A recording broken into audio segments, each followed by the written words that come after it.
আসসালামু আলাইকুম। কেমন আছেন আপনারা সবাই? আশা করছি ভালো আছেন। আলহামদুলিল্লাহ আমিও ভালো আছি। এখন বাজে 6:45। আবহাওয়াটা অনেক সুন্দর, ঠান্ডা ঠান্ডা। সবাই ঘুমাইতেছে। আলিফ, ইয়াফি ওরা দুজনই ঘুমাইতেছে। বারান্দায় অনেক কাপড় শুকাতে হওয়া। কদিন ধরে বৃষ্টি বৃষ্টি থাকার কারণে কাপড় তেমন শুকায়ও না। একটার উপর একটা দিয়ে রাখছি, আর ছাদে দিব। ছাদেও বৃষ্টি হইতেছে, যার কারণে দেওয়া হয় না। কাপড় শুকনা হইতে হইতে কেমন জানি একটা স্মেল হয়ে যায়। আর এই যে আমার বারান্দার সামনের সাইডের লুক, একেবারে রাস্তাঘাট ফাঁকা, দোকানপাট সব বন্ধ। রাস্তাঘাট ফাঁকা, দোকানপাট সব বন্ধ। কিছুক্ষণ আগে নামাজের লোক গেছে, ওই যে দেখেন নামাজের লোক কিছু দু একজন দাঁড়ায়ও আছে। খুব সুন্দর লাগতেছে আবহাওয়াটা। তো এই যে এই রুমটা কিন্তু আমার ফাঁকা, দেখতে পারতেছেন কিনা জানি না।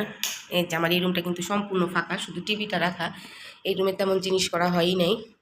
তো ইয়ালিফের আব্বু এই রুমে ঘুমায় একা একা, বাচ্চারা ওরে ডিস্টার্ব করে এই কারণে, মানে রাত্রেবেলা। তো এই যে এই পাশটা আমি লাগায় রাখছি, বৃষ্টি হয় এই কারণে। এটা আরেকটা সাইড, পিছনের সাইড, বৃষ্টি হয় দেখে লাগায় রাখছি। এখন যে আমি আবার শুবো, উঠতে উঠতে হয়তো 9টা 8টা 9টা বাজবে, কারণ এখন 6টা বাজতেছে।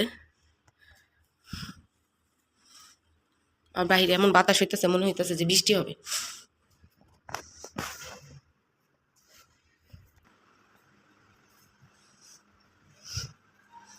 রান্নাঘরে চলে আসলাম। রান্নাঘরের রুমের পাশে আমার রান্নাঘর। একটু জানলাটা খুলে দিছি, বৃষ্টি বৃষ্টি ভাব, বৃষ্টি হবে। আর এই যে দেখেন, বৃষ্টির আসুক চাই না আসুক, মানে আমার এই জিনিসটা করে রাখা লাগে। এই যে পাতিল দিয়ে রাখছি, আর এই যে এখানে পলিথিন দিয়ে রাখছি। কারণ ঘুমায় যদি পড়ি বা রাতে বেরাতে যদি বৃষ্টি হয়, তাহলে এই যে এখান দিয়ে যে পানি পড়ে, এই কারণে আমি আগেই এইটারে সেট করে রেখে দিছি। তো সকালবেলা উঠছিলাম, উঠে আবার ঘুমাইছি। ঘুমের টিকা উঠতে উঠতে 9টা বাজায় দিছি। আসলে ঘুমাই নাই, এই পাশ ওই পাশ করছি আর কি।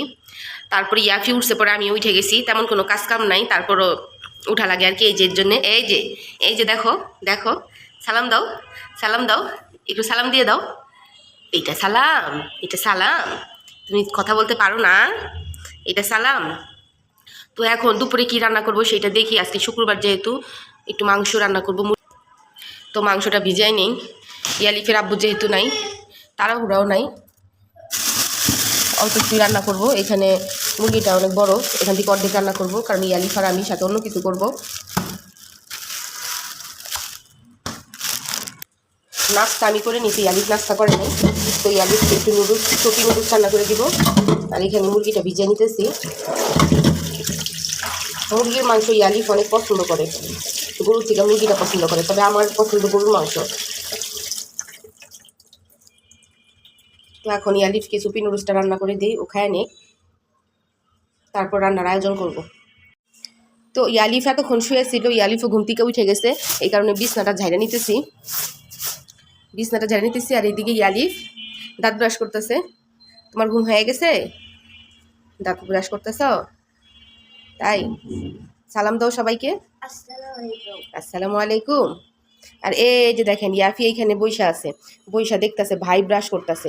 যে কেউ ব্রাশ করলে ওর অনেক আগ্রহ, ও ব্রাশ করতে চায়, কিন্তু ওর তো দাঁত হয় নাই। ওই যে দেখেন পিছে পিছে যাইতেছে, আর ব্রাশ নিয়ে খালি কাড়াকাড়ি করে। আর আমি এখানে বিছনা ঝাড়ে নিতেছি, মশারিটা ছুটাই নাই, কারণ ইয়াফি 11টা 11:30টার দিকে আবার ঘুমায়। তখন মশারিটা এভাবে নামায় শুধু টাঙায় দিব। যেই হারে মশা জড়াইতেছে, এডিস মশা কামড় দিলে যে ডেঙ্গু জ্বর হয়, সেটার কারণে খুব ভয় লাগে। আর বৃষ্টির কারণে প্রচুর পরিমাণে মশা বাইরে থেকে ঘরে আসতেছে, যার কারণে আর কি মশারিটা টাঙাই রাখছি, খুলি নেই। তো আমার বিছনাটা ঝাড়া শেষ হয়ে গেছে, বালিশগুলো রাইখা তারপরে এখন অন্য কাজে যাব। বাসি কাজগুলো সেরে নিতেছি। রান্না বাড়া করার আগে সব বাসি কাজ করে নিলে, রান্না বাড়া করলে ঘর মুছে ছাড়া আর কোনো কাজ থাকে না। ওই যে দেখেন ইয়াফি আবার আসতেছে, ও ইয়ালিফকে খুঁজতেছে, ব্রাশ নিবি ইয়ালিফের কাছ থেকে। এখন বাজে 12টা। তো এখন রাইস কুকারে আমি ডাল বসাই দিছি। ডাল বসার পরে এখানে ভাত এবং মুরগির তরকারিটা রান্না করে নিব। মুরগি ওইখান থেকে সব গুছগাছ করে নিছি। তো আমি দেখতে আসছি ডালটা হয়েছে কিনা। রাইস কুকারে বসাই দিয়ে অন্য কাজগুলো করা যায় সুন্দর করে। ডালটা হয়ে গেছে। রাইস কুকারে ডাল বসায় ডাল ঘুরতে হয় না, ডালটা সুন্দর করে গলে যায়। তো আমি আর একটু পানি শুকাবো, এত পানি রাখবো না, যেহেতু একটু ভুনা ভুনা করবো। তারপরে চুলার মধ্যে এটা বাগার দিয়ে দিব। এদিক দিয়ে ইয়াফি কিছুক্ষণ আগে ঘুমায় গেছে, আর আমি বালিশ দিয়ে রাখছি। উঠে একেবারে নিচের দিকে হাঁটা দেয়, মানে বিছনার থেকে কয়েকবার পড়ে গেছে, যার কারণে মাঝে মধ্যে নিচে বিছনা পেতরে শোয়াই। তো শুয়েছে কিছুক্ষণ আগে, এই কারণে মুসুরিটা টানাই নাই। তো এখন মুসুরিটা টানাই দিব। আর ও বালিশ ছাড়াই ঘুমায়। হয়তো অনেকে দেখা বলবেন যে ওকে বালিশ দিই নাই কেন, বালিশে থাকে না, বালিশ ছাড়াই ঘুমায় যায়। তো আমি মশারিটা টানাই দিই। মশা নাই, তারপরও মুসুরি টানায় সাবধানে থাকা ভালো আর কি। আর আলিফ ওই জায়গায় টিভি দেখতেছে। এইখানে আমি মুরগির মাংসটা কুইটা ধুয়ে টুয়ে রেখে দিছি। তো মুরগির মাংসটা রাইস কুকার হইলে, রাইস কুকারের মধ্যে ডালটা হইলে বসাই দিব মুরগির মাংসটা। আর এখানে চালও ধুয়ে নিছি। ভাতও আমি রাইস কুকারে রান্না করবো আজকে, সম্পূর্ণ রান্নাই রাইস কুকারে করবো। কালকে একটু ভাত ছিল, সে ভাতের সাথে চাল মিশাই আমি ভিজিয়ে রাখছি। প্রচুর পরিমাণে বৃষ্টি হইল, এখন জুম্মার টাইম। তো নিচে এখানে মাছ আসছে, শিং মাছ আর তেলাপিয়া মাছ মনে হইতেছে, এখানে পেঁপে। আর এই মসজিদের রাস্তাতে মানুষ নামাজ পড়ে, তো বৃষ্টির কারণে নামাজ পড়তে পারবে না, কারণ প্রচুর পরিমাণে বৃষ্টি হয়েছে, রাস্তা ভিজে গেছে।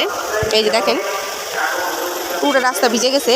এখন মসজিদে নামাজের মানুষ যাইতেছে, এই রাস্তাটা পুরাই মুসল্লি থাকে, তবে আজকে বৃষ্টির কারণে হইতেছে না, প্রায় শুক্রবারই বৃষ্টির কারণে হয় না।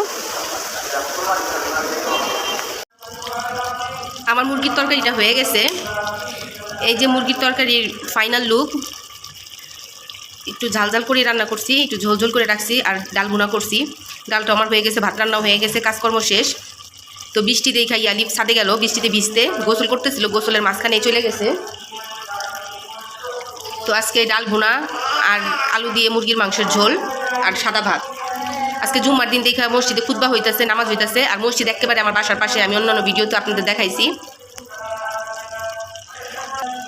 তো ভিডিওর মধ্যে যদি মসজিদের সাউন্ড আসতেছে, এটা আপনারা একটু ক্ষমার দৃষ্টিতে দেখবেন।